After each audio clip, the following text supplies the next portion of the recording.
Hi, Tammy. Thank you very much for joining me for an interview at the 2019 Innovation Roundtable Summit. Perhaps we can start this interview by having you speak a little bit about yourself, so who you are, where you come from, and what university you come from, and as well as your role at the university. Okay.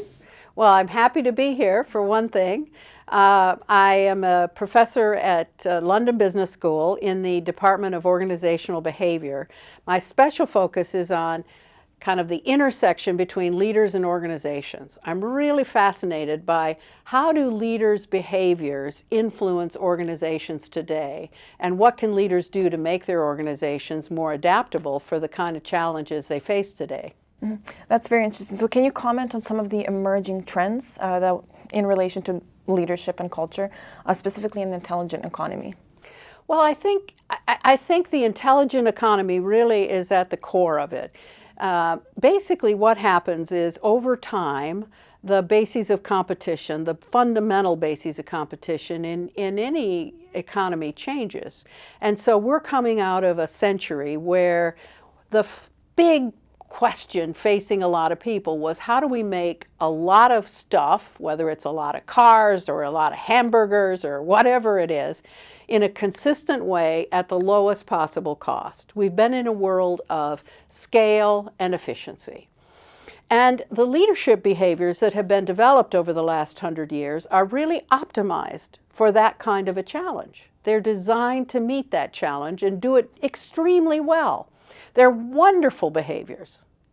But we're now moving into a time when the key is going to be around intelligence. It's going to be around, how do I mobilize it? How do I use it? How do I make my customers value from it, etc.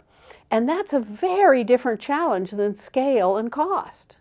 And so leadership has to develop a whole new set of behaviors in order to meet that challenge. And how are large companies capitalizing on these trends? Well, it's a struggle, to be honest. I have a lot of empathy for it, because the change from going from a highly industrialized, optimized for industrial model to one that's optimized around innovation or intelligence, etc., kind of requires rethinking just about every aspect of your organization.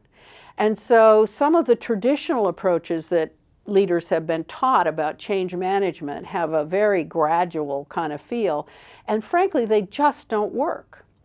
So I think leaders who are really committed to making the change are probably taking more of a courageous leap to make it clear that they're going to change to a different way of running the reorganization. And during your presentation, you touched on collaborative capacity. What is a good approach to measuring an organization's collaborative capacity? Well, by collaborative capacity, I essentially mean, I think of it sometimes as a wired environment. Now, I don't actually mean with technology, but an environment in which it's easy for information to flow from one person to another. There aren't a lot of barriers. There aren't a lot of rules. There aren't a lot of, you've got to go up the chain of command and so forth. And so essentially measuring collaborative capacity is looking at the free flow of information. Do people share ideas? Do they do it easily? Do people get the information they need when they need it? Those kinds of questions. Mm-hmm. And on that note, how can you ensure that or spur serendipitous encounters between managers and employees to spur collaboration and innovation in the organization? Well, I think a leader's role is kind of twofold in this collaborative dimension. One is to really be aware of the types of people that it would make sense, where you would expect the greatest return on investment from collaboration. I mean, let's be clear. We don't want everybody in the organization chit-chatting with everybody else. That's not the purpose. But there are certain groups where we would have a high expectation that if they worked more closely together, there would be a significant business benefit of some type. One of my colleagues and I have actually developed a 5-part model to think about different types of benefits from collaboration, ranging from efficiency to learning. And so what is the type of benefit you want to achieve, and who is the right partner for that kind of benefit is something leaders should think about. Once they've done that, it's a matter of kind of clearing the decks, if you will. Make it easy for those people and make sure they know each other. Provide opportunities for them to develop good relationships. And while on the topic of relationships, during your presentation you talked about passion, how employees need to have passion for innovation. Can you comment a little bit more on that, on developing that passion for innovation?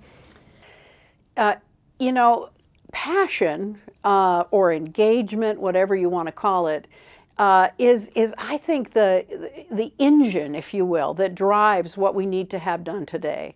There are lots of ingredients that need to exist in an organization, but they would all, I think, remain fairly static if people didn't care.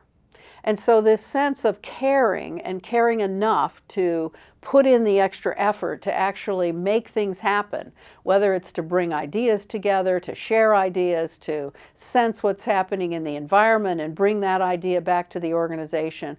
Whatever it is, people have to care enough to have that. And that comes from a passion typically for the organization. And how can organizations ensure that that their employees maintain this passion or this collaborative capacity amidst an uncertain business environment? Well, the idea around this passion has a very important link to expectation. That's one of the odd things that I found through my research. So I initially thought that I would be able to look at organizations with people who were very passionate and identify a couple of things that they all did in common. The reality is that you really can't. And if people tell you they can, I would not believe them. Because organizations with passion are often very weird. They're quite different from any other organization. But what they have is a clarity of expectation. The people who choose to join them find the kind of environments that they expected to find when they made the choice. There's an alignment. The values of the organization, what people want, the way the organization is run, they all hang together. So you can have organizations that are very structured and rule-bound, and yet people who choose it love it. You can have organizations that are very ambiguous and free-form, and people who choose it love it. So it's not so much any one thing, it's this sense of consistency with the expectation. My advice to leaders is that if you don't know the answer to the question, why did people choose to join my organization? That's the first question you should ask. And the second question is, have you found it? And if the answer is no, you don't have passion. You need to fix that gap. Very interesting. What would you say is a good company that is currently doing very well in terms of collaborative capacity and is weird according to your classification? Well, there are organizations all over the map in terms of their degrees of weirdness, for example. I'm going to pick an example that may surprise people who are listening, and that's ExxonMobil. Now, ExxonMobil is a very highly structured company. They have a lot of rules. They have policy manuals, they care about safety, they, go all out on that. And they also have extremely high turnover in the first 4 years. A lot of people who come don't like that many rules. They're not comfortable in the ExxonMobil environment. It's such a trend that they actually have a saying. When people leave during the first 4 years, the remaining people kind of look at each other and say, the suit was too tight. And what, of course, they're expressing is that that person didn't like all the rules and policies and so forth.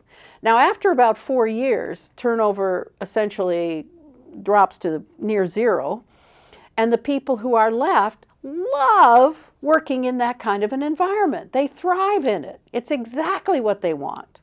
So there's an example of an organization that's very atypical. I mean, people usually think you've got to have ping pong tables in your lobby or something. That's crazy. You just have to have consistency between what people want and what you actually offer. Very, very important point.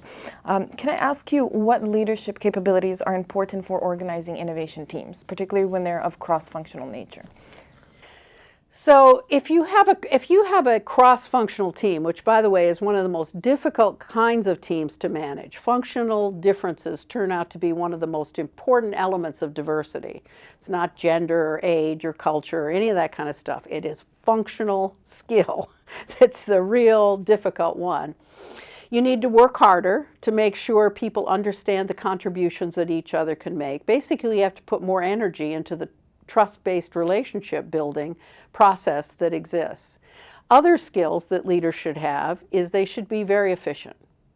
People don't collaborate well if they feel like their time's being wasted, so they should be very efficient.